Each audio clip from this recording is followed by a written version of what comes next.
సుస్వాగతం నా కుకింగ్ ఛానల్కి అండి. ఈరోజు నేను ఎగ్ నూడిల్స్ చేయబోతున్నాను. అది నా స్టైల్లో ఫాస్ట్ ఫుడ్ సెట్లా చేస్తాం కదా, అలాగే మన స్టైల్లో మనం చేద్దాం. రండి పోయి స్టవ్ వెలిగిద్దాం.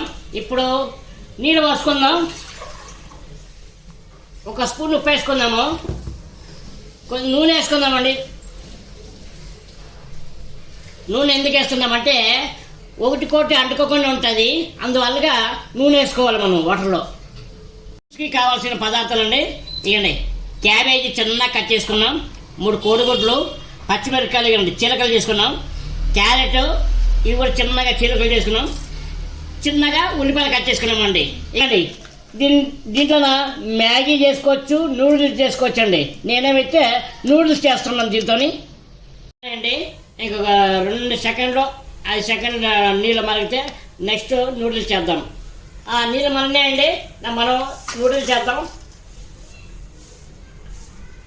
చూడండి అవన్నీ వంగిపోతున్నాయి. చూడు మెత్తగా అయిపోయి లోపలికి వెళ్ళిపోతాయండి. ఒక 5 నిమిషాలు దీన్ని ఉడికిద్దామండి. ఉడికించిన తర్వాత నీళ్ళు వంపేసి నెక్స్ట్ ప్రాసెస్ చూద్దాం. ఉడికిపోయిందండి, స్టవ్ బంద్ చేద్దాం. దీన్ని వంపుకుందామండి. నీళ్ళు ఇలా సపరేట్ చేసుకుందామండి. వాటర్ సన్న నీళ్ళు వేద్దామండి.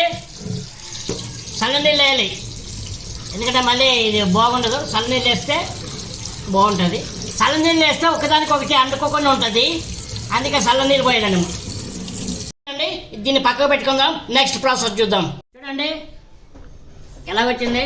ఇది ఒక్కసారి ఇలాగ అనుకోవాలండి, ఎందుకంటే వేడి మీద ఉంటుంది కదా, ఒక్కదానికొకటి అంటుకోకుండా ఉంటుంది. ఇక చూసారా ఇలా రావాలి. పెంక పెట్టుకొని కొద్దిగా ఆయిల్ వేద్దాం, ఎందుకంటే ఎగ్గు ఫ్రై చేద్దాం. ఎగ్ పగలు కొడదాం.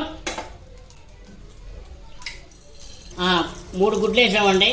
ఇది కొద్దిగా పెద్ద ముక్కలుగా ఫ్రై చేద్దాం. చిన్న ముక్కలు అయితే నోటికి తగలవు కదా, కొద్దిగా పెద్ద సైజ్ చేద్దాం. వేసుకుందాం. దీన్ని కలుపుదామండి ఉప్పేసి ఆఫ్. ఇక ఈ మాత్రం ఉండాలి పీసెస్. స్టవ్ బంద్ చేద్దాం. కడాయి పెట్టుకుందామండి. కొద్దిగా కడాయి హీట్ ఎక్కినాయి. ఆయిల్ వేసుకుందాం. ఆయిల్ కొద్దిగా హీట్ ఎక్కినండి. ఉల్లిపాయలు వేసుకుందామండి. ఉల్లిపాయలు వేసుకున్న తర్వాత పచ్చిమిరపకాయలు వేసుకుందాం. ఉల్లిపాయలు పచ్చిమిరపకాయలు వేగినాయండి. క్యాబేజీ వేసుకుందాం. క్యాబేజీ వేసుకున్న తర్వాత అలాగే క్యారెట్ కూడా వేసుకుందాం. దీన్ని హాఫ్ బాయిల్ చేసుకుందామండి. క్యారెట్ క్యాబేజీ ఎగ్ వేసుకుందామండి. ఇప్పుడు కలుపుదాం. గ్రీన్ చిల్లీ వేసుకుందామండి. సోయా సాస్ వేసుకుందాం. రెడ్ చిల్లీ సాస్ వేసుకుందాం. వెనిగర్ వేసుకుందాం కొద్దిగా, మరి ఎక్కువ వేస్తే బాగోదు. ఓకే చాలండి. ఇప్పుడు మొత్తం మిక్స్ చేసుకుందాం. కొద్దిగా గరం మసాలా వేసుకుందాం. కారం పొడి వేసుకుందామండి, ఒక 2 స్పూన్లు. కొద్దిగా చికెన్ మసాలా వేస్తాం. కొద్దిగా ధనియాల పొడి వేద్దామండి టేస్ట్కి. 1 స్పూన్ ఉప్పు వేద్దాం.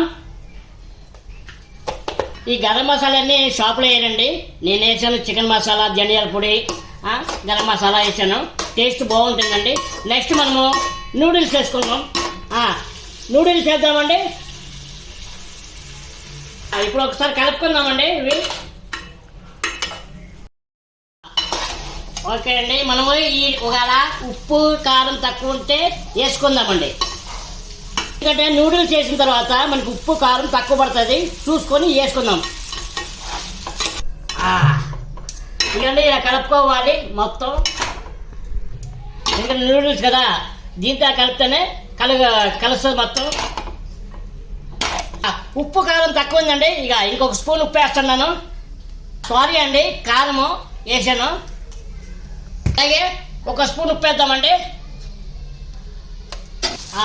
చూడండి మొత్తం కలిసిపోయింది ఉప్పు కారం మొత్తం. ఎందుకంటే మీరు అనుకోకండి చాలా ఉందని, అందులో మాకు ఇది ఇష్టంగా తింటారు మా పిల్లలు. అయిపోయిందండి.